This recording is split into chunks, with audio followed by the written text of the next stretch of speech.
Sorry, Pastor Chris called me, but I'm back. So what I ended up doing last time was sending this to its set layer that it is designated to, and this is just a cutout we have. So we have the logo cut out right here.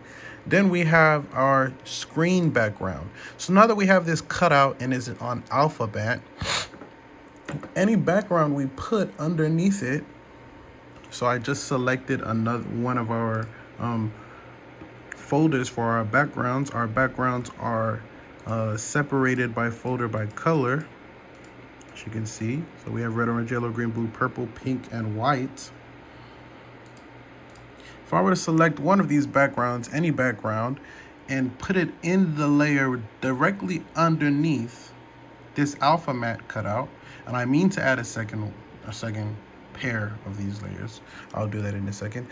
But if I do that, then we will have this background right here.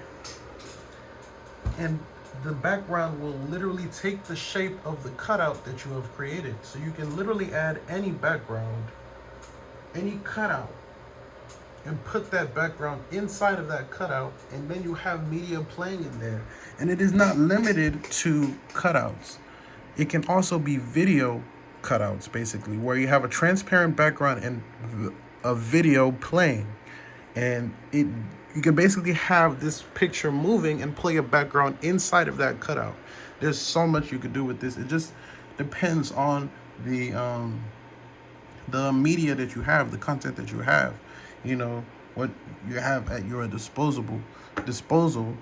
You can then even add a background underneath that. And with PVP, you have multiple layers. So because you have multiple layers, if you want these layers to show through, there are two ways to make them show through. You have what is called layer styles right here. And you'll see all these normal is basically going to show the layer flat. As the picture is, as you see it, is exactly how it's going to show up. That is exactly what normal means. You have right under the layer style, this is opacity right here. And your opacity is what you set, is how much of that background, how much of that content will be shown. So if I were to add a layer right here underneath, this is a very bright layer. We don't usually use this because it is very bright. It will show just like that underneath my cutout. Because the way these layers work, they work from the end to the beginning. So this is the upmost layer, and this is the very bottom layer. So I can continue to add layers underneath.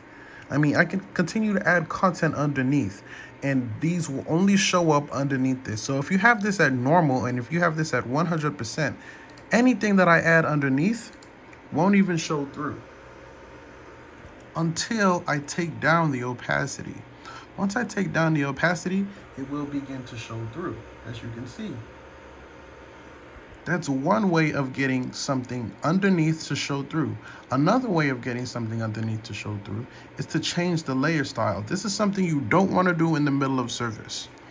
This is something for pre-production.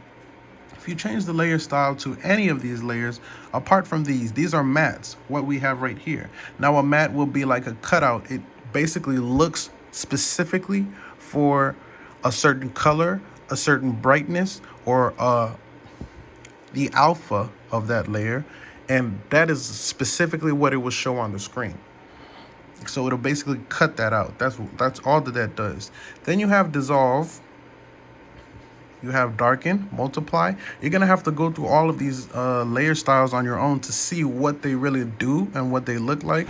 But most of them, they're all designated for certain purposes. For example, color burn, linear burn, darker color. These have to do with color. Then you have overlay, soft light, hard light. These have to do with light brightening up the layer. Then you have other things that have to do with darkening up the layer. Sorry.